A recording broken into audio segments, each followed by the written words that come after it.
15వ అధ్యాయము యోహాను సువార్త 15వ అధ్యాయము 5వ వచనం చదవండి ఒకసారి. చదవండి. ఎవడు నా యందు నిలిచియుండునో నేను ఎవరి యందు నిలిచియుండునో వాడు బహుగా ఫలించును. నాకు వేరుగా ఉండి మీరేమీ చేయలేరు. చాలండి. దేవుని స్తోత్రం. పరిశుద్ధ వాక్యం ప్రభు అయిన యేసుక్రీస్తు వారు ఈ పరిశుద్ధ వాక్యం మన అందరి వినికిడిలో దీవించి ఆశీర్వదించును గాక. ఈరోజు మనం ధ్యానిస్తున్నటువంటి వాక్యము నాకు వేరుగా ఉండి, దేవునికి వేరుగా ఉండి ఎవరు ఏమీ కూడా చేయలేరు అనేటువంటి వాక్యాన్ని ఈరోజు మనం ధ్యానం చేసుకుందాం. కనుక దేవుడు చదవబడినటువంటి వాక్యము దేవుడు మన అందరి వినికిడిలో ఆశీర్వదించును గాక. ఆమేన్. చిన్న ప్రార్థన చేసుకుందాం. పరిశుద్ధుడా యేసయ్యా, నీ ఘననామాన్ని స్తుతిస్తూ ఉన్నాం. ఈ యొక్క ఉదయకాల సమయంలో చదవబడినటువంటి వాక్య భాగంలో నుండి అనేక సంగతులను మీరు మాట్లాడండి తండ్రి. సహాయం చేయండి. నువ్వు మాట్లాడే దేవుడు అయి ఉన్నావు ప్రభా, మాతో మాట్లాడండి. నేను మాట్లాడితే ఎవరికి నీ మేలు కలగదు ప్రభువా. మీరు మాట్లాడితే మాకు అందరికీ మేలు కలుగుతుంది. కాబట్టి యేసయ్యా, మీరు మాట్లాడి సహాయం చేయండి. నన్ను మీ సిలువ సాటును మరుగుపరచండి. సిలువకు ముందుగా మీరుండి మాట్లాడమని నన్ను నేను కృపాహస్తాలకు అప్పగించుకుంటూ యేసు పరిశుద్ధ నామమున ప్రార్థించి వేడుకొంచున్నాను మా పరమ తండ్రి. ఆమేన్. దేవుని స్తోత్రాలు. చెప్పండి గట్టిగా, దేవుని స్తోత్రాలు. ఓకే. నాకు వేరుగా ఉండి మీరేమీ చేయలేరు. అదొకసారి చదవండి. మళ్ళీ ఒకసారి ఆ వచనాన్ని. చేయలేరు. నాకు వేరుగా ఉండి చెప్పండి, మీరేమీ చేయలేరు. ఎవరికి వేరుగా ఉండి? దేవునికి వేరుగా ఉండి ఏమీ కూడా చేయలేరు అని దేవుని వాక్యం చెప్తుంది. కనుక మరి ఏం చేయాలి మనం అంటే, యేసుక్రీస్తు ప్రభువులో మనం అంటుకట్టబడి ఉండాలి. ఎప్పుడైతే యేసుక్రీస్తులో మనం అంటుకట్టబడి ఉంటామో అప్పుడు ఏదైనా సరే మనకు సాధ్యమవుతుంది. ఏదైనా సరే మనకు సాధ్యమవుతుంది. ఎందుకని?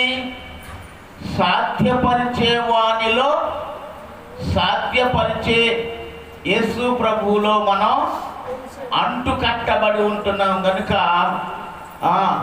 మనకు సాధ్యము. కనుక ఈ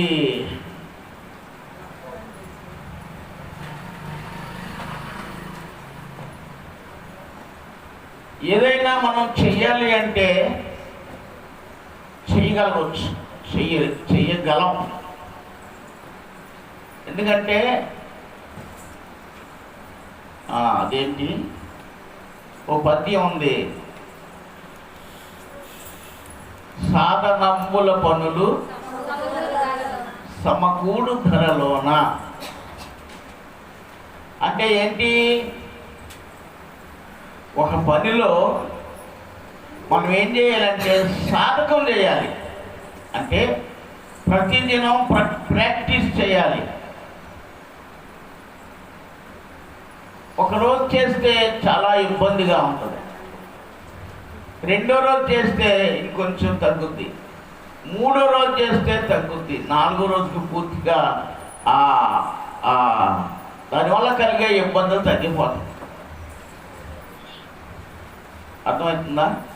ఏదైనా మనం చేయలేనటువంటి పని, ఇప్పుడు పొలుగుతో పని చేయాలి. పొలుగుని 2 చేతులతో పట్టుకొని నేల మీద వేస్తాం, గాతం అంటాం, దాన్ని వేస్తూ ఉంటాం. కటికి నేల ఉంటుంది, కొన్ని నేలలు తెగవు. ఈ నేలలో తెగాలి అంటే ఏం చేయాలి? తెగట్లేదులే అని చెప్పి వదిలేయటం కాదు. గాతం, చిన్న గాతం వేసి దానిలో నీళ్ళు పోసి చేయాలి. ఇలాగా ఈరోజు చేశారు, చేతులన్నీ ఏమైపోతాయి అంటే వాసిపోతాయి, కాయలు కాస్తాయి. అలాగ రోజు చేస్తూ ఉంటే ఆ చేతుల్లో ఆ గడ్డ పొలుగు బాగా ఆడుతూ ఉంటుంది, మంచి బలంగా పనిచేయగలుగుతాం. ఏ పనినైనా సరే సాధకం చేస్తూ ఉంటే పని అనేది తప్పనిసరిగా వస్తుంది. రాదు అనే మాట మనం మాట్లాడకూడదు, ప్రాక్టీస్ చేయాలి. ప్రాక్టికల్, ఈ చదువుకునే వాళ్ళు దీన్ని ఏమంటారంటే ప్రాక్టికల్ వర్క్ అంటారు. ప్రాక్టీస్ చేస్తూ ఉంటే ఏ పని అయినా సరే అవుతూ ఉంటుంది, వస్తూ ఉంటుంది.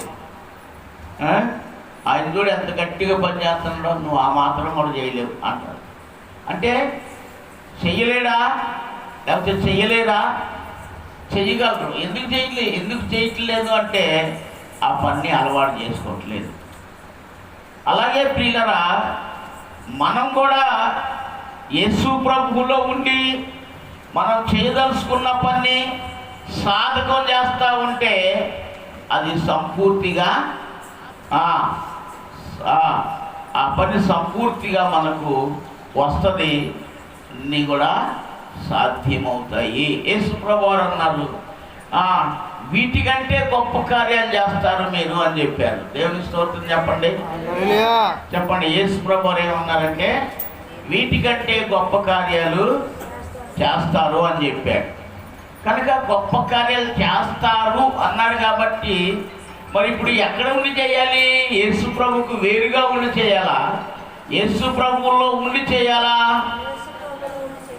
యేసు ప్రభువులో ఉంటే ఎంతటి కార్యాన్నైనా అతి సులువుగా చేయొచ్చు.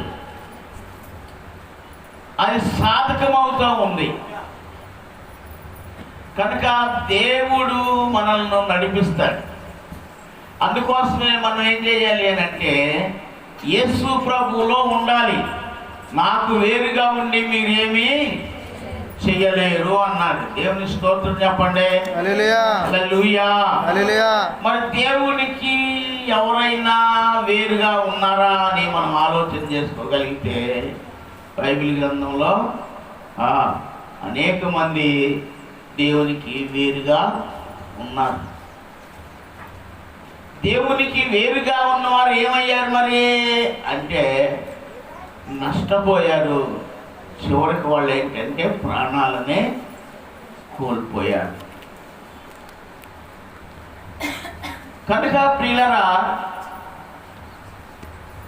దేవునిలో ఉండాలి. యేసు ప్రభువులో మనం అంటుకట్టబడి ఉండాలి. మనం ఏదైనా కార్యాన్ని తలపెట్టాలి అని అంటే యేసుక్రీస్తు ప్రభువులో అంటకట్టబడి ఉండాలి. దేవుడు అప్పుడు అన్నీ మనం చేసి సాధకం చేస్తాడు. కాబట్టి మరి ఎవరు వేరుగా ఉన్నారు, ఎవరు వేరుగా ఉన్నారు, ఎవరు ప్రాణాలు పోగొట్టుకున్నారు, ఎవరు అంటుకట్టబడి ఉన్నారు అనే విషయాలు 1 లేదా 2 విషయాలు మనం జ్ఞాపకం చేసుకుందాం. చూడండి, పరిశుద్ధ బైబిల్ గ్రంథంలో న్యాయాధిపతుల గ్రంథంలో ఒక వ్యక్తిని మనం చూస్తాం. దేవుడు అతని న్యాయాధిపతిగా ఇశ్రాయేలీల మీద న్యాయాధిపతిగా ఉండడానికి అతన్ని పుట్టించాడు. ఇశ్రాయేలీల మీద న్యాయాధిపతిగా ఉండడానికి అతన్ని తల్లిదండ్రులకు ఇచ్చాడు. ఎదిగాడు, పెరిగి పెద్దవాడవుతున్నాడు. యవ్వన కాలంలో ఉన్నాడు. ప్రియమైనటువంటి వాళ్ళరా, అతి తక్కువ కాలం ఇశ్రాయేలు మీద న్యాయాధిపతిగా ఉన్నాడు. ఆ వ్యక్తి ఎవరై ఉండొచ్చు? మనకందరికీ తెలిసిన అతను సంసోను. సంసోను వేరుగా ఉన్నాడు. ఎందుకనంటే సంసోను ఇశ్రాయేలీయుడు. ఇశ్రాయేలీయుల మీద న్యాయాధిపతిగా ఉంచడానికి దేవుడు ఆ తల్లిదండ్రులకు ఇచ్చాడు. ఏ టైంలో ఇచ్చాడు? బహు యవ్వన కాలంలో ఇవ్వాల, బహు వృద్ధులుగా ఉన్నటువంటి వారికి ఇచ్చాడు. బహు వృద్ధులైనటువంటి వారికి సంసోన్ని ఇచ్చాడు. ప్రియమైనటువంటి వాళ్ళరా, సంసోను యవ్వన కాలంలోకి వచ్చిన తర్వాత ఆయన నేను అలా అలా అలా తిరిగి ఆ యొక్క ప్రజలను కష్ట నష్టాలను వారు పడుతున్న వాటిని చూసి వస్తాను అని చెప్పి తల్లిదండ్రులతో చెప్పారు. తల్లిదండ్రులు చెప్పారు, అయ్యా ఇటు మన ప్రక్కన ఫిలిస్తీన్ల దేశం ఉంది, అటు మాత్రం వెళ్ళకు అని చెప్పారు. దేవుని స్తోత్రం చెప్పండి. అటు వెళ్ళొద్దు అని చెప్పారు. ఈ సంసోను ఆ మాట విని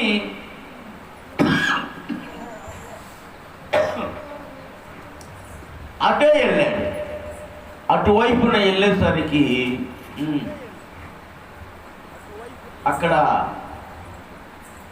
ఒక అమ్మాయిని చూశాడు. ఈ అమ్మాయి ఎవరు అంటే ఫిలిస్తీన్ అమ్మాయి, సున్నతి లేని అమ్మాయి, రక్షణకు గుర్తుగా ఉన్న సున్నతి లేనటువంటి అమ్మాయి. అందుకనే ప్రియులరా, దేవుని వాక్యం సెలవిస్తుంది, ఇశ్రాయేలీయుడు కనుక ఎవరిని చేసుకోవాలి అంటే ఇశ్రాయేలీయుల కుమార్తెలనే చేసుకోవాలి. కనుక నేను మీకు తెలియజేసేది ఏంటంటే, మీరు మీ కుమారులకు మీ కుమార్తెలకు పెళ్లి చేసేటప్పుడు ఆలోచన చేసి చెయ్యాలి. దేవుడిని కలిగినటువంటి వానికి, అమ్మాయికి దేవుణ్ణి కలిగినటువంటి వాడినే చేయాలి. ఇప్పుడు ఎందులో నుండి బయటకు వచ్చామో మరలా అందులోకే వెళ్ళే విధానంలో మనం సంబంధాన్ని ఏర్పాటు చేసుకోకూడదు. అర్థమవుతుందా? అమ్మాయికైనా అబ్బాయికైనా నేను ఎందుకు ఈ మాట చెప్తున్నాను అని అంటే, వాక్యాన్ని అనుసరించి మాత్రమే ఈ మాట చెప్తున్నాను. చూడండి, ఈ వాక్యంలో ఎక్కడైనా ఉందా అని మనం జ్ఞాపకం చేసుకోగలిగితే తప్పకుండా ఉన్నది అని నేను చెప్తాను. నిర్గమకాండము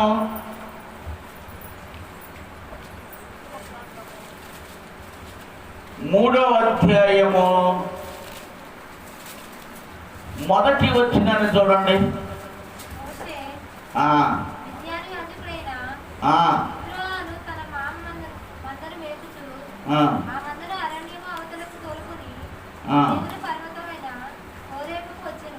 ఎక్కడ చదువుతున్నారు?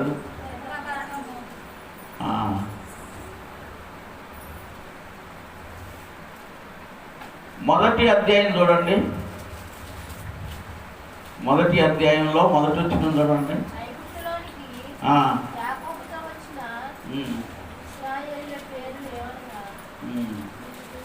కాదు, రెండవ వచనం చదవండి. ఎక్కడ రెండవ వచనమేగా. మొదటి అధ్యాయం రెండవ అధ్యాయం ఎన్ని? మొదటి వచనం, రెండో నిర్గమకాండం 2 మొదటి వచనం చదవండి. లేవి వంశస్థుడు ఒకడు వెళ్ళి లేవి కుమార్తెను, లేవీల కుమార్తెను వివాహము చేసుకొనెను. చాలు. ఇక్కడ దేవుని వాక్యం ఏం చెబుతుంది? నిర్గమకాండం 2వ అధ్యాయం మొదటి వచనంలో చెప్పండి. లేవీయుడు ఒకడు వెళ్ళి ఎవరిని చేసుకున్నాడు? లేవీల కుమార్తెను చేసుకున్నాడు. దేవుని స్తోత్రం చెప్పండి. లేవీల కుమార్తెను చేసుకున్నాడు. మరి వీళ్ళిద్దరూ ఒకటే గనక దారి తప్పే అవకాశం ఉందా అంటే చెప్పండి, లేదు. విభేదాలు వచ్చే అవకాశం ఉందా అంటే ఉందా? చెప్పండి, ఉందా? లేదు. అందుకనే రక్షించబడి బాప్తిస్మం పొందినటువంటి వారు రక్షించబడి బాప్తిస్మం పొందిన వారికే మనం ఏర్పాటు చేయాలి. ఇది దేవుని వాక్యం. స్తోత్రం చెప్పండి. హల్లెలూయా. నా మాటలు కావు. కనుక ప్రియులరా, మోషే లేవి వంశానికి చెందినవాడు. మోషే భార్య కూడా లేవి వంశానికి చెందింది. ప్రియమైన దేవుని బిడ్డలారా, వీరిద్దరూ దేవుని పనిలో చక్కగా ఉంటూ ఉన్నారు. చాలామంది ఏమంటారంటే దాన్నే ఉంది కదండి, అమ్మ ఎందుకు ఇలా చేస్తున్నారు, ఎందుకు ఇలా చేస్తున్నారు అంటే దాన్నే ఉందండి. వాళ్ళు ఏంటి పెళ్ళైన తర్వాత మారతారులే అంటే అది సాధ్యపడేది సాధ్యం అవుతుందా? అవుద్దా? ఏం డౌట్ ఉందా మీకు? సాధ్యపడుద్దా? సాధ్యపడటానికి అవకాశాలు లేవు. కానీ ఎక్కడో ఒక చోట ఎక్కడో 100కి కూడా కాదు, 1000 మందిలోనూ ఎక్కువ మందిలోనూ ఒకళ్ళిద్దరు ఉంటారు తప్పనిసి. పెళ్ళయిన తర్వాత అబ్బాయి అమ్మాయిని మార్చుకుంటాడండి, లేదు అమ్మాయి అబ్బాయిని మార్చుకుంటారండి అంటే అసలు అది జరిగే పని కానే కాదు. అందుకనే ప్రభునందు ప్రియ దేవుని బిడ్డలారా, ఏం చేసుకోవాలి అంటే మనకు తగిన వారినే మనం ఎంచుకోవాలి. మనం చాలా చోట్ల మనం టీవీలో వాక్యాలు వింటూ ఉంటాం. దర్శనాలు కలుగుతున్నాయని, ప్రార్థనలో నాకు కావాల్సిన అమ్మాయిని ఇదిగో ఇంత ఎత్తు, ఇంత పొడవు, ఇంత లావు, ఈ కలరు ఉండాలి అని నేను కోరుకున్నాను, దేవుడు నాకు అలాగే ఇచ్చాడు అని చెప్పేసి చెప్తూ ఉంటారు. అది క్రీస్తు ప్రభువులో ఉన్న అమ్మాయి కానీ అబ్బాయి కానీ ఎవరైనా సరే ఇలాగున్నప్పుడు చేసుకుంటారు. అందుకనే ప్రియురా, మనం ఎక్కడి నుంచి బయటకు వచ్చామో మళ్ళీ అందులో దిగకూడదు, బురదలోకి దిగకూడదు. లాక్కోవటం కష్టమైద్ది, ఇబ్బంది అవుద్ది, రాదు. అందుకనే ఎవరికి దేవునికి వేరుగా ఉండకూడదు. అర్థమవుతుందా? దేవునికి వేరుగా ఉండకూడదు. దేవునిలో అంటుకట్టబడి ఉండాలి. చూడండి, మారినట్లుగానే యాక్షన్ చేస్తారు, తర్వాత వాళ్ళ నిజ రూపం బయటపడదు. అర్థమవుతుందా? మారినట్లుగానే యాక్షన్ చేస్తారు, కానీ తర్వాత రాను ఆ యొక్క నిజ రూపం అనేది బయటకు వస్తూ ఉంటుంది. అందుకనే ప్రియమైనటువంటి వారు, దేవుని వాక్యం చెబుతుంది, లేవి వంశస్థుడు ఒకడు వెళ్ళి లేవి కుమార్తెను వివాహం చేసుకున్నాడు. ఫోన్లు చర్చిలో అడుగుపెట్టిన తర్వాత ఫోన్ని సైలెంట్లో పెట్టుకోండి. ఫోన్ మాగొద్దు ఇక్కడ నుంచి. అర్థమైందా? ఫోను మాగొద్దు, సైలెంట్లో పెట్టుకోండి.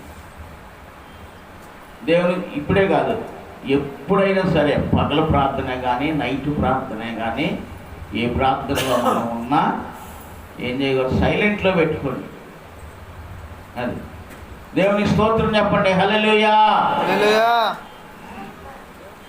సంసోను దేశానికి వెళ్ళాడు, ఫిలిస్తీన్ల దేశాన్ని చూడడానికి వెళ్ళాడు.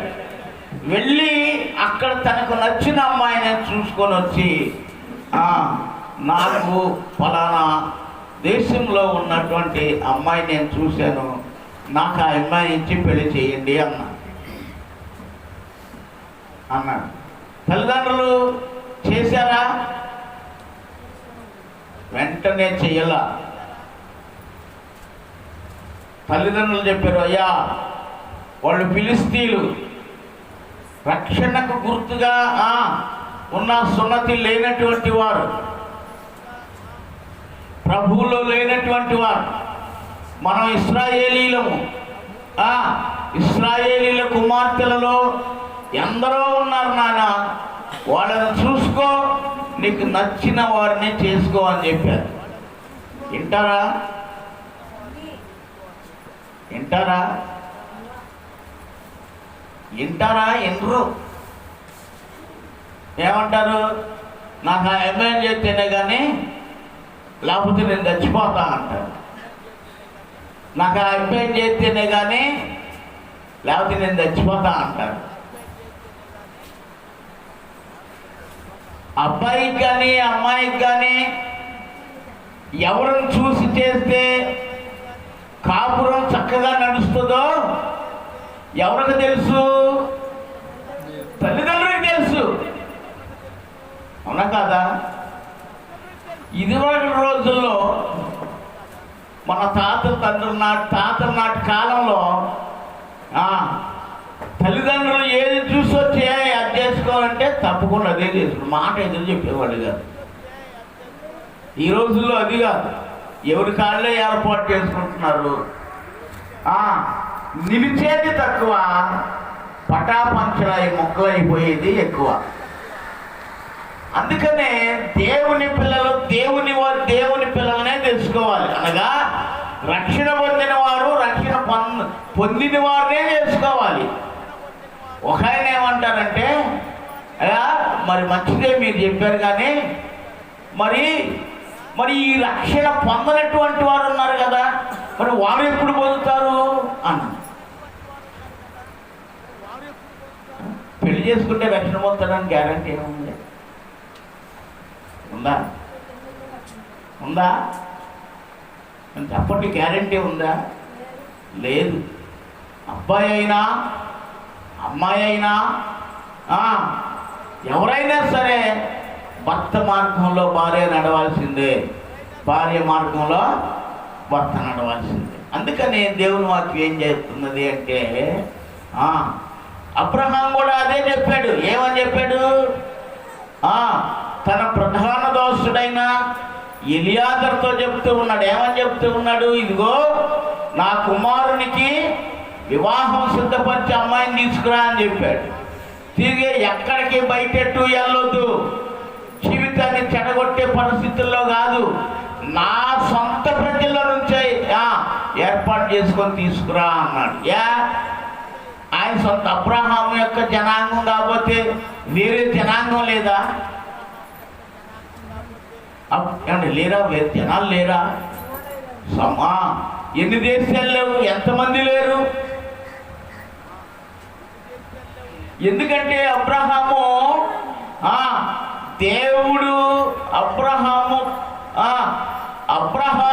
దేవునితో కట్టుబడి ఉన్నాడు. ఎవరితో కట్టుబడి ఉన్నాడు? దేవుడు ఏది చెబితే అది ఎదురు మాట్లాడకుండా చేశాడు. అబ్రహాం చేశాడా? వెళ్ళు అంటే ఎక్కడికి వెళ్ళాలయ్యా, ఎప్పుడు వెళ్ళాలయ్యా అని అడగల, ఎందుకు వెళ్ళాలయ్యా అని అడగల, ఏ ఊరు వెళ్ళాలయ్యా అని అడగల, నువ్వు వెళ్ళు అన్నాడు. అంతే, ఆయన వెళ్తున్నాడు.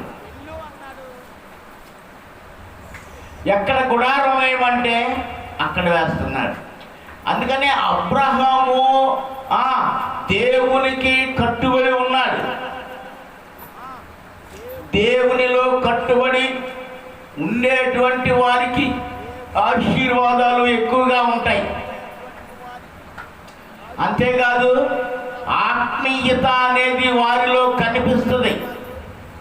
కనుక సంసోను ఫిలిస్తీన్ల దేశంలో ఉన్న అమ్మాయిని చూశాడు, అది ఆయన కంటికి నచ్చింది. ఆ స్త్రీ ఇక వాళ్ళు ఎవరన్నా కానీ ఆయన కంటికి నచ్చింది. తల్లిదండ్రులు ఒప్పుకున్నారా అంటే ఒప్పుకోనా. ఏం చేశారు? అయ్యా, ఇశ్రాయేలు కుమార్తెల్లో చాలామంది ఉన్నారు నాయన, వాళ్ళని కంటికి నచ్చిన వాళ్ళని చేసుకుంటే, లేదు నాకు వీళ్ళే కావాలన్నారు. లేదు నాకు వీళ్ళే కావాలన్నారు.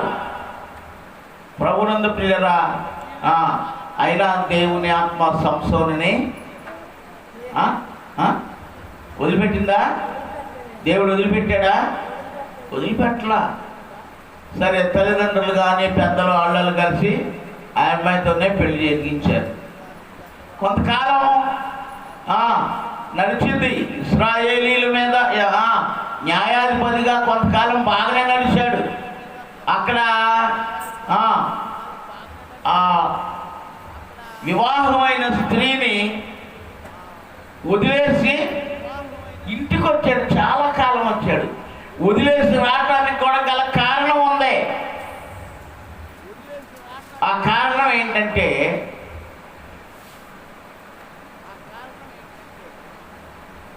సంసోను ఈ ఫిలిస్తీన్ల పెద్దలకు ఒక పొడుపు కథ వేసాడు. ఒక పొడుపు కథ వేసి, ఇది గనక మీరు విప్పితే 30 దుస్తులు మీకు ఇస్తా, లేదు విప్పలేకపోయారు అంటే మీరందరూ కలిసి 30 దుస్తులు అంటే ఒక గిఫ్ట్, ఒక బహుమతి అని చెప్పి ప్రకటించుకున్నారు. ప్రకటించినప్పుడు చెప్పండి ఏం చేశారు అంటే, ప్రకటించారు ఇది 7 రోజులు పెళ్లి విందు జరుగుతుందంట వాళ్ళకి. ఈ 7వ రోజున చెప్పాలి, ఎక్కువ టైం కాదు, 7వ రోజున చెప్పాలి. 7వ రోజున చెప్పకపోతే ఓడిపోయినట్టు. ఎవరైనా సరే ఎవరు చెప్పకపోతే వాళ్ళు ఓడిపోయినట్టు. ఇప్పుడు ఫిలిస్తీన్లు ఇంత నష్టపోవాలి కాబట్టి ఈ పిల్ల ఎవరి పిల్ల?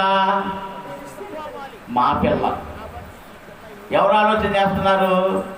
ఫిలిస్తీన్ల పెద్దలు ఆలోచన, ఈ పిల్ల మా పిల్ల కాబట్టి రహస్యం రాబట్టాలి అంటే ఈ పిల్ల దగ్గర నుంచే రావాలి. ఏసేం పొడుపు కథ ఏంటి తెలుసా?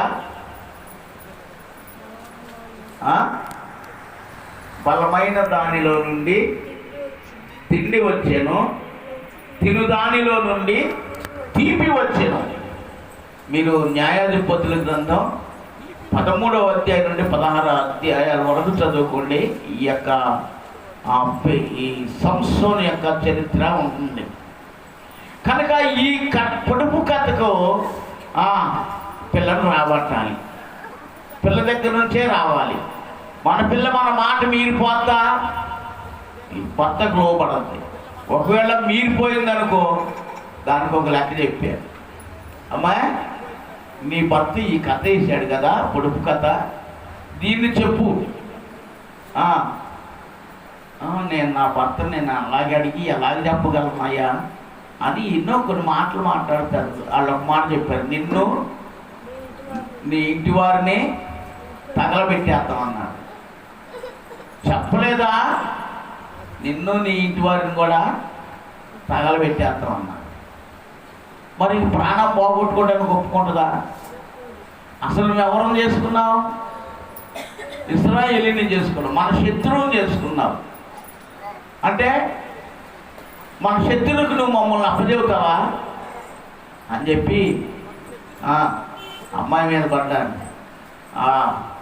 తెల్లారితే 7వ రోజు విందులో కథ చెప్పాలి. విందులో ఆ పొడుపు కథ చెప్పాలి. 6వ రోజు రాత్రి సంసోను భార్య సంసోన్ని లాలించింది, పాలించింది.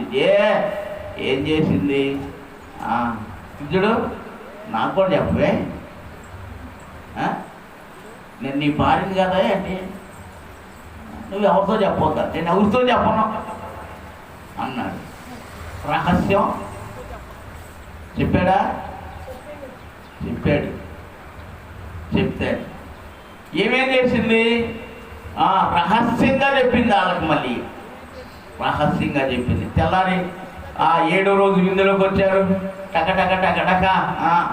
వీళ్ళు మొహాలు అప్పుడు దాకా మెదలకుండా ఉన్నా, లేకపోతే దిగులుతో ఉన్న వీళ్ళ మొహాలు ఏమైపోతున్నాయి అంటే ఎలిగిపోతా ఉన్నాయి. సంసోనా అనుకుంటూ వచ్చారు. చెప్పారు, ఏనాయనా సింహం కళేబరంలో తేనెతొట్టు ఉంది కదా, బలమైనది సింహం కళేబరంలో తీయని తీపి తేనె కంటే కదా, అంతకంటే ఇంకేముంది ఆయన అన్నారు. ఇప్పుడు అర్థమైంది, ఈ రహస్యం నా భార్యకు ఒక్కదానికే తెలుసు, వీళ్ళకి తెలియదు అని. ఆ సమయంలో ఆ కోపం మీద నా భర్తను వదిలి తన సొంత ప్రజలతో ఏం మాట్లాడుద్దా, ఈ రహస్యం చెప్పి నన్ను అవమానపరుచుద్దా అని ఆ సమయంలో బయటికి వెళ్ళిపోయాడు. తల్లిదండ్రుల దగ్గరికి వెళ్ళాడు. ఆ సమయంలో తల్లిదండ్రుల దగ్గరికి వెళ్ళింది మొదలుకొని చాలా కాలం వైపు వెళ్ళాల. ఆమెకి తల్లిదండ్రులు రెండోసారి వివాహం చేశాడు. ఇప్పుడు ఎందుకని ఇలాగా జరిగింది? ఎందుకని ఆ అమ్మాయి ఇశ్రాయేలు వంశంలో లేకపోతే ఇశ్రాయేలీడైన సంసోను చేసుకొని ఎందుకని మరి ఆ అమ్మాయి సంసోనుతో ఉండలేదు? తన ప్రజలను పోగొట్టుకోగలిగిందా? తన ప్రజలను పోగొట్టుకోలేకపోయింది. కనుక ఆ అమ్మాయి ఏం చేసింది? ఆ రహస్యాన్ని చెప్పింది. ఆ కోపంతో వెళ్ళిపోవటం ఇక అనేక సంవత్సరాల తరబడి రాలా ఆ అమ్మాయికి లోపం కలిగింది. ఎందుకంటే దేవునికి లోపడకపోతే చాలా నష్టపోతా ఉంటాం.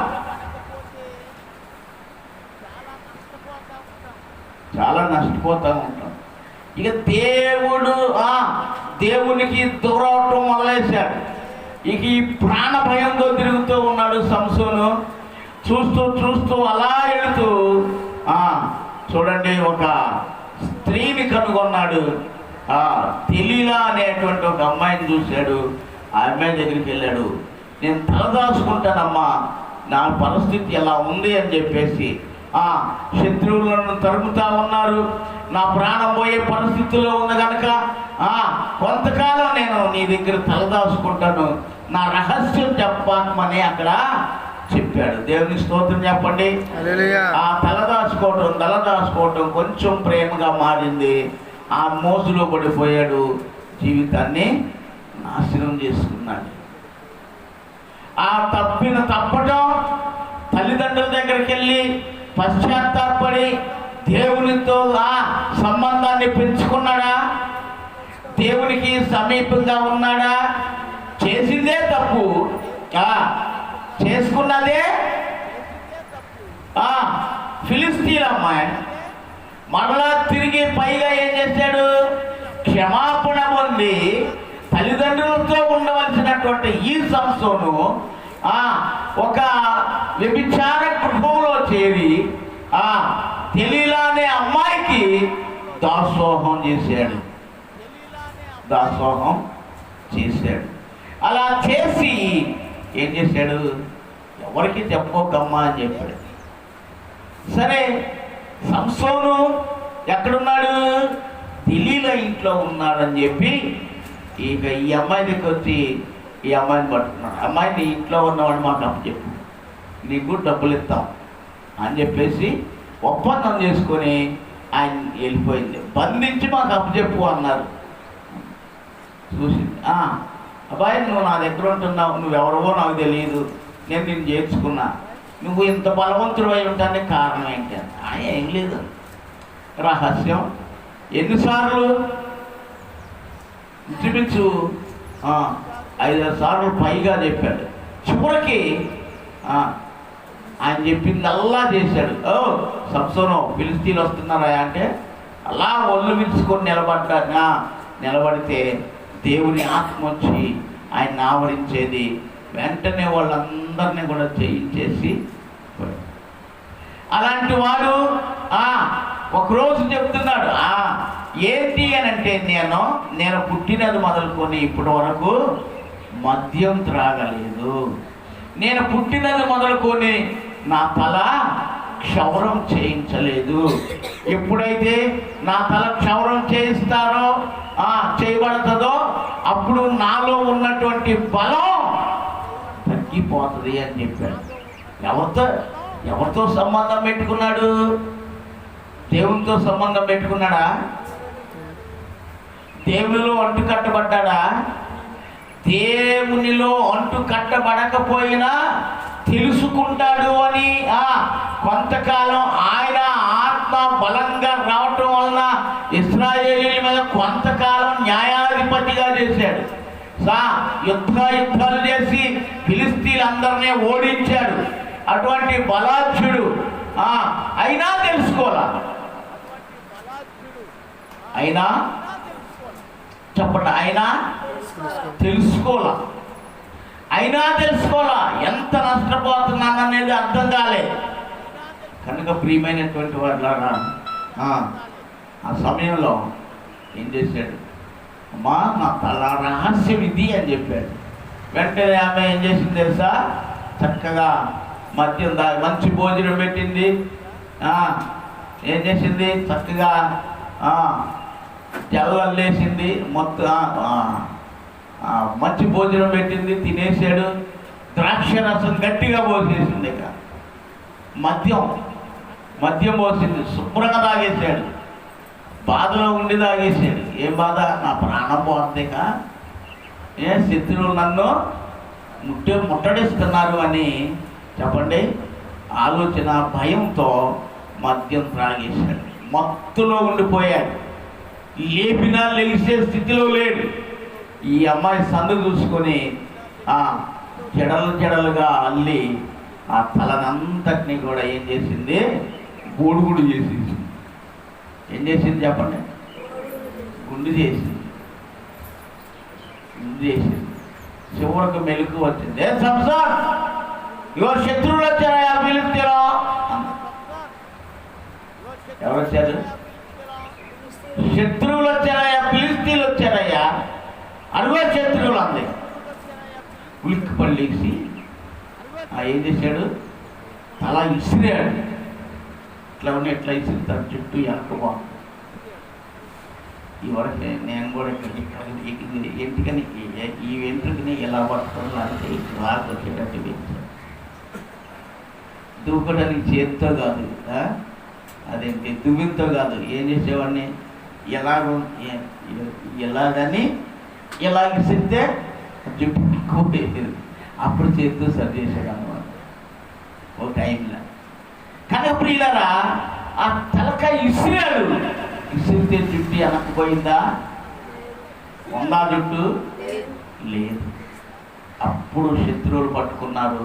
ఏం చేశారు? బంధించారు. చేయవలసింది చేశారు, చెయ్యరాంది చేశారు. చివరికి బలిగా అర్పించడానికి సిద్ధపడ్డాడు. దేవుడు కరుణామయుడు కనుక ఆ 2 స్తంభాలు, దాగోను గుడిలో ఉన్న ఆ 2 స్తంభాలను పట్టుకొని ఈ ఒక్కసారి ప్రభువా అని అండి, ఈ ఒక్కసారి ప్రభువా అన్న తల మీద మరలా వెంట్రుకలు రావటం మొదలుపెట్టినాయి. వెంటనే బాగా పెరిగిపోయింది. వెంటనే అప్పటికప్పుడే పెరిగిపోయింది. 2 స్తంభాల మీద ఆధారపడి ఉన్న గుడిని 2 స్తంభాలకు పట్టించారు. ఒక్కసారి ఇలా ముందుకని, ఈ స్తంభాలను ఇలా ముందుకని వెనక్కి ఎలా అన్నాడు. మొత్తం గుడి పైన, గుడి లోపల ఉన్నటువంటి వాళ్ళు అందరూ కూడా అలా పూర్తిగా చనిపోయారు. మరి సంసోను చనిపోయాడా? సంసోను కూడా చనిపోయాడు. ఏమంటే నేను ఈ విషయంలో ఒక మాట చెప్తాను. నేను ఏంటనంటే, మనిషి జీవితంలో రక్షించబడిన తర్వాత, రక్షణ పొందిన తర్వాత ఏ పొరపాటు చేయకూడదు. చేస్తే క్షమాపణ ఉందా అంటే ఉంది. ఎందుకంటే బ్రతిమలాడితే శిక్షిస్తా, బ్రతిమలాడితే దేవుడు క్షమిస్తాడు, తప్పుని ఏం చేస్తాడు? క్షమిస్తాడు. చెప్పండి, ఏం చేస్తాడు? క్షమాపణ ఉన్నది, కానీ ఒక్కటి మాత్రం తప్పదు. ఏంటో తెలుసా? ఆ తప్పు వల్ల శిక్ష తప్పదు. అర్థమైందా? తప్పుకు క్షమాపణ ఉంది, కానీ దాని వలన శిక్ష తప్పించుకోలేదు. ఇప్పుడు ఇందుకు మనకు బైబిల్ గ్రంథంలో మనం జ్ఞాపకం చేసుకుంటే దావీదు కుటుంబం మనకు ఆధారమైంది. దావీదు పొరపాటు చేశాడు, చేసింది తప్పు అనుకోలేదు. చేసింది తప్పు అని చెప్పేసి ఆయన అనుకోలేదు.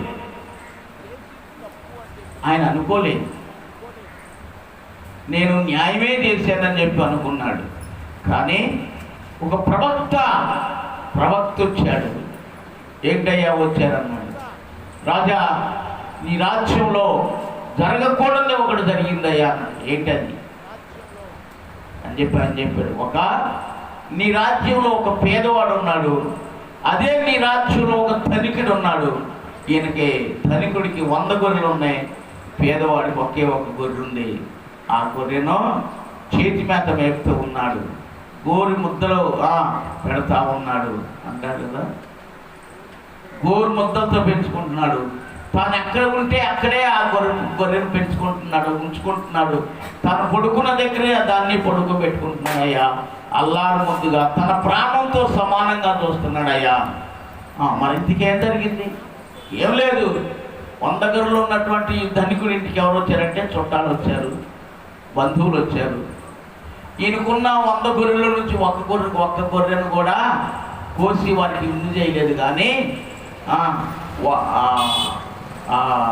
ఆయనకున్నటువంటి, ఈ పేదవారికి ఉన్నటువంటి ఒకే ఒక్క గొర్రె, అల్లారు ముద్దుగా పెంచుకుంటున్నటువంటి గొర్రె, ప్రేమగా పెంచుకుంటున్నటువంటి గొర్రెను తీసుకొచ్చి బలవంతం చేసి తీసుకొచ్చి దాన్ని వధించి వారికి భోజనం చేశాడయ్యా, వారికి విందు చేశాడయ్యా. ఇది నీ రాజ్యంలో జరిగిన సంఘటన అన్నాడు. దేవుని స్తోత్రం చెప్పండి. నాలుగే రౌద్రుడైపోయాడు, రౌద్రంతో మండిపోయాడు.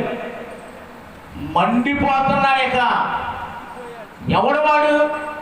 ఇలాంటి వాడు నా రాజ్యంలో ఉండటానికి వీల్లేదో. వాడికి ఒక గొర్రె పిల్లకు ప్రతిగా 4 గొర్రె పిల్లలు ఇవ్వాలి. ఆడు నా రాజ్యంలో ఉండటానికి అర్హుడు కాదు, మాత్రం మరణానికి పాత్రుడు అన్నాడు. ప్రవక్త వెంటనే ఏమన్నాడు తెలుసా? రాజా, ఆ మరణానికి అర్హుడైన వాడు ఎవడో తెలుసా? నువ్వే. నీ సైన్యాధిపతి అయిన ఉరియాని చంపించి ఆయన భార్యను తెచ్చి పెట్టుకున్నా నువ్వేనయ్యా అన్నాడు. వెంటనే కుంగిపోయాడు. ప్రవక్త మీద ప్రలాపించాడు. తెలుసుకున్నాడు తన తప్పు, ప్రలాపించాడు, ఏడ్చాడు. దేవుడు అన్నాడు, నిన్ను క్షమించాను అన్నాడు. చెప్పి ఆయన అన్నాడు, ప్రవక్త అన్నాడు, నీకు నీ ఇంటి వారికి తరతరాలు ఎత్తాలి అని చెప్పాడు. శిక్ష తప్పించుకున్నాడా?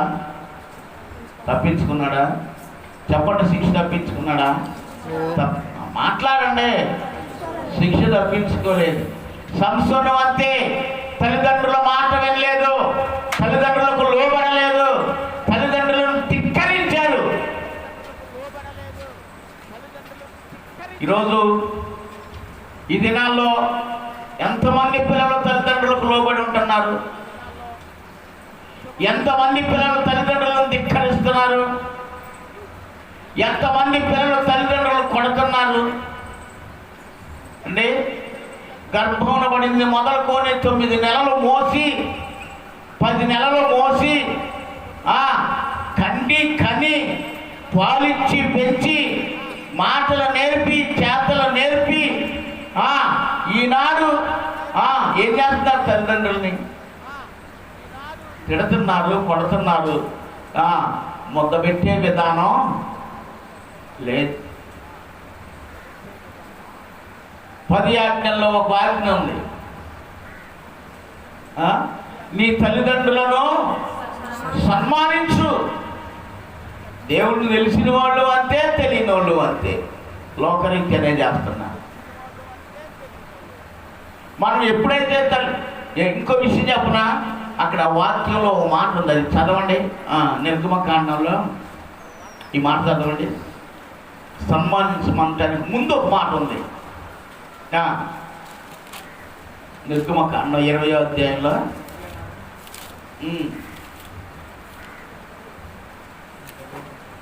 చదువు నేను చెప్తాను, కానీ చదివితే మంచిదని. 10 ఆజ్ఞల్లో ఒక ఆజ్ఞ,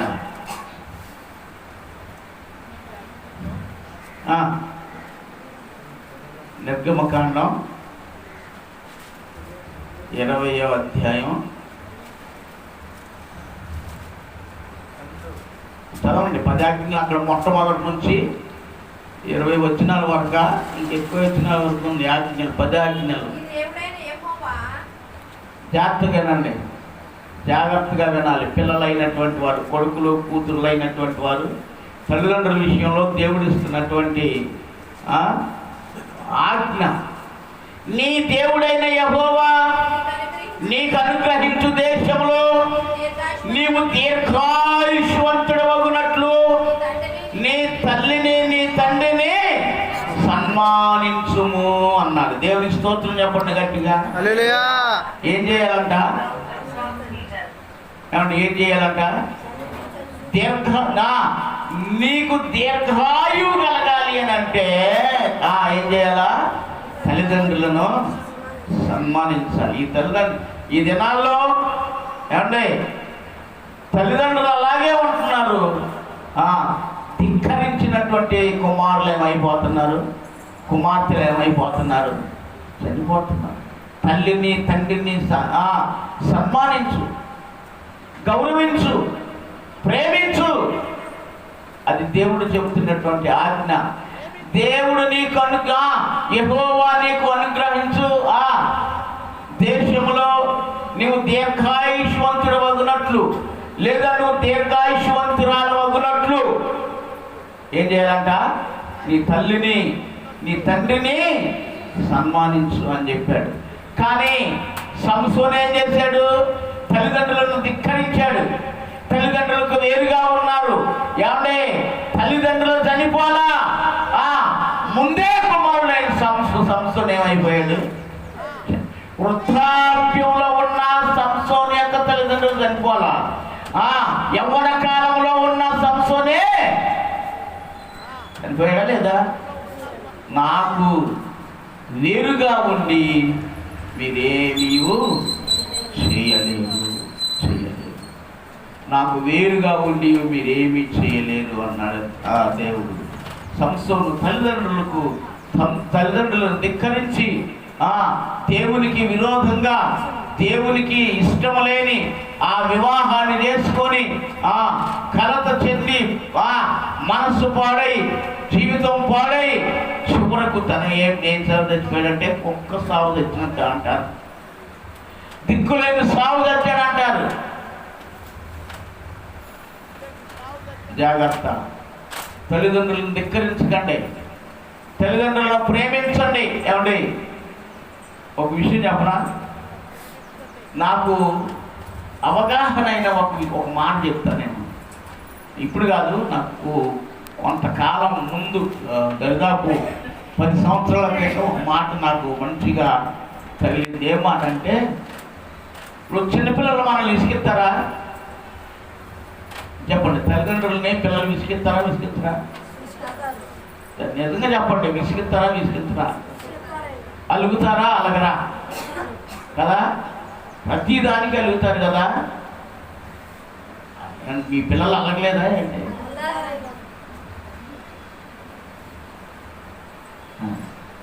అలుగుతారు. మా అమ్మాయి కూడా అనగలుగుద్ది. బాగా అలకలు ఎక్కువ ఉన్నాయి. పిల్లలు అన్నాక అలా ఉంటారు.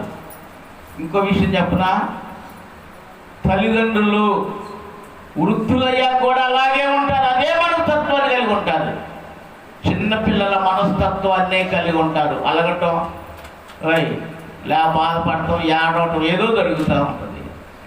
కనుక పెద్ద వయసు వచ్చిన తర్వాత తల్లిదండ్రులను మనం వయసులో ఉన్నప్పుడు వారు మనం గౌరవించడం కాదు, కానీ వారు అవసాన దశలో అనగా వారు ముసలితనంలో ఉన్నప్పుడు వారిని మనం ఏం చేయాలంటే గౌరవించాలి. సంసోను గౌరవించలా, తల్లిదండ్రులను ధిక్కరించాడు, తల్లిదండ్రులకు అవిధేయుడయ్యాడు. సంసోను అకాల మరణం చెందాడు. నాకు వేరుగా ఉండి మీరేమీ చెప్పండి, నాకు వేరుగా ఉండి మీరేమీ చెప్పండి, నాకు వేరుగా ఉండి మీరేమీ చేయలేరు అని చెప్పి దేవుడు శ్రమిస్తూ ఉన్నాడు. కనుక రక్షించబడిన ప్రతి వారు మీరు జాగ్రత్తగా ఆలోచన చేసుకోండి. ఈ మాట నీ గుండెల్లో నాటుకుంటే గనక నీ జీవితంలో నువ్వు యేసు ప్రభువును వదిలిపెట్టవు. యేసు ప్రభువును వదిలిపెట్టమంటే మీరు వదిలేసారని నేను అంటలేదు, కానీ ప్రార్థనా జీవితం లేదు మీలో, ఆత్మీయత లేదు మీలో, ప్రేమ లేదు, ఒకరితో ఒకరికి సమాధానం లేదు. ఏం లేదు చెప్పండి, ఏం లేదు, ఎవరితో లేదు, ఎవరితో లేదు. బయట వాళ్ళతో బాగానే ఉంటారు, రాసుకొని పూసుకొని తిరుగుతారు. అర్థమవుతుందా? బయట వాళ్ళతో రాసుకొని పూసుకొని తిరుగుతారు, కానీ లోన్ ఉండే వాళ్ళకి మాత్రం అస్సలు ఒప్పుకోరు. అలా ఉండటానికి కుదరదో ఒప్పుకోరు. నీ తోటి సంఘంలో ఉన్న వాళ్ళని నువ్వు క్షమించే విధానం నీకు లేదు. నీ సంఘంలో ఉన్నవారిని, నీ తోటి వారిని, ఒకే ఇంట్లో ఉంటున్నటువంటి వారిని క్షమించే విధానం లేదు. ఎడాపెడా మాటలని అని గాయపడ. ఏమంటే ఈరోజు సంఘంలో ఉన్నవాళ్ళు ఎంతమంది సమాధానం ఉండగలుగుతున్నారు? అందరూ సమాధానంగా ఉన్నారా? అందరూ సమాధానంగా ఉన్నారా అంటే లేదని చెప్తాను నేను.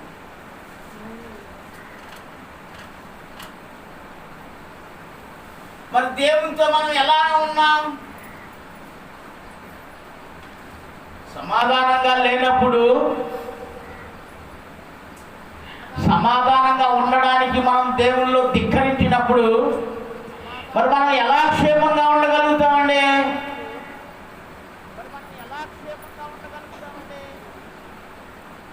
లోకస్తులా నీకు ముఖ్యం? లోకంలో ఉన్నవారా నీ ముఖ్య స్నేహితులు? లోకంతో ఈ లోకంతో స్నేహము చేయవాడు చెడిపోవును. ఈ లోక స్నేహము దేవునితో వైరం. కానీ మనం చేసేది లోకంతో స్నేహం చేస్తూ ఉంటాం.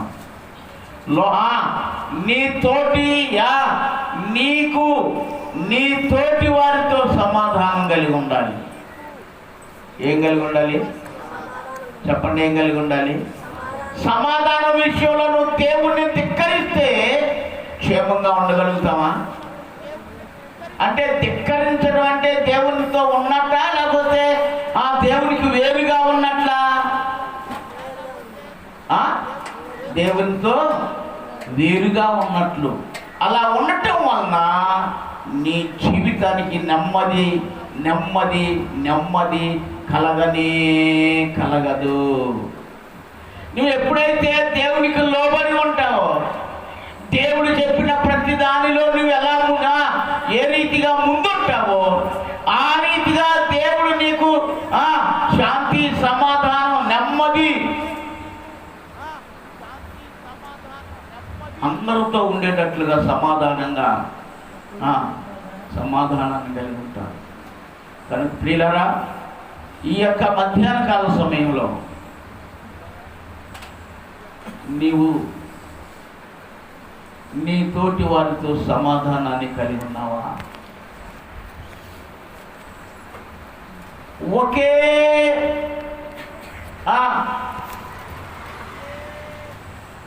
శరీరాన్ని తింటూ ఒకే రక్తాన్ని త్రాగుతూ సమాధానంగా ఉంటున్నారా? వేరుగా ఉంటావా? ప్రభుతో అంటుగట్టి ఉంటావా? నిర్ణయం నీది. వేరుగా ఉన్న సంసోను తల్లిదండ్రులను కాదని వెళ్ళిన సంసోను తాను చివరి వరకు కూడా ఇశ్రాయేలీలకు న్యాయాధిపతిగా ఉండవలసిన సంసోను దిక్కులేని చావు తెచ్చాడు. అందుకనే వాక్యంలో ఒక మాట ఉంది, అక్కడ ఏమనుందంటే, యెహోవా తనను ఎడబాసినని ఎరుగక ఎప్పటి ఎట్లా తల విరజిమ్ముకోబోయాడు. కానీ ఉందా? మనం దేవునిలో ఉన్నామని చెప్పి అనుకుంటాం, కానీ జాగ్రత్త, దేవుని ఆత్మ నాతో ఉందని చెప్పి అనుకుంటామేమో, కానీ నీకు విషయం చెప్పనా? ఒకసారి తీతు పత్రికను చదివితే ఆ విషయాన్ని నేను మీకు తెలియజేసి ముగించేస్తాను. తీతు పత్రిక 1వ అధ్యాయం 17వ వచనం అనుకుంటా, చూడండి. 16. దేవుణ్ణి ఎరుగుదమని వారు చెప్పుకొనుచున్నారు, కానీ అసహ్యులను అవిధేయులను ప్రతి సత్కార్య విషయంలో భ్రష్టులనయ్యుండి తమ క్రియల వలన ఆయనను ఎరుగమన్నట్టు ఉన్నారు. నీ మాటల తీరు, నీ పనుల తీరు, నీ యొక్క నడవడిక తీరు ఆయనంటే ఎవరో నాకు తెలియదు అన్నట్లుగా ఉంటా ఉన్నారని దేవుడు తెలియజేస్తా ఉన్నాడు. ప్రియులారా, దేవుడు తెలియజేస్తూ ఉన్నాడు.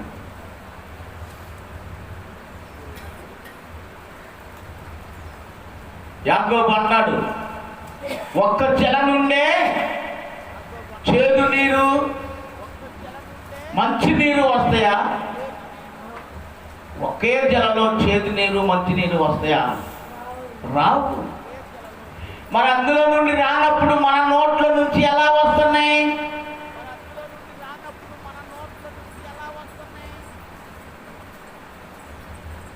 దేవునికి నాకు వేరుగా ఉండి మీరేమీయో చేయలేరు. నీ మాటలు, పద్ధతులు, కార్యాలు, పనులు వీటన్నిటి ద్వారా ఆయన ఎవరో నాకు తెలియదు అన్నట్లుగా ఉంటూ ఆచారం ప్రకారం, అలవాటు ప్రకారం, పద్ధతి ప్రకారం వస్తూ ఎడుతూ ఉన్నారే తప్ప ఆత్మను కలిగిన వారుగా ఉండటం లేదని పరిశుద్ధాత్మదేవుడు మీ విషయంలో సాక్ష్యం పలుకుతూ ఉన్నాడు. కనుక మనం దేవునితో కలిసి ఉండడానికి ఒక నిర్ణయాన్ని తీసుకున్నాం. ఇప్పటి వరకు మనం దేవునికి వేరుగా ఉన్నామేమో, ఇప్పటి వరకు మనం మన తల్లిదండ్రులను ధిక్కరించామేమో, ఇప్పటి వరకు మనం అవిధేయులుగా ఉన్నామేమో. ఇక ఇది సమయం, ఇదిగో ఇదే మిక్కిలి అనుకూల సమయము, ఇదే రక్షణ దినము. ఈ దినమందు, ఈ సమయమందు నిన్ను నువ్వు సరి చేసుకొని, నిన్ను నువ్వు దిద్దుబాటు చేసుకొని నీ క్రియల వలన దేవుణ్ణి ఎరుగుదును అని చూపించాలి. అలా చూపించడానికి తీర్మానం చేసుకో. దేవుడు చేసుకో. దేవుడు స్తోత్రాలు. దేవుడు తన పరిశుద్ధ మాటలు మనందరి యొక్క హృదయాలలో 100 అంతలుగా ఫలింపజేయునుగాక. చెప్పండి గట్టిగా. ప్రార్థన చేసుకో.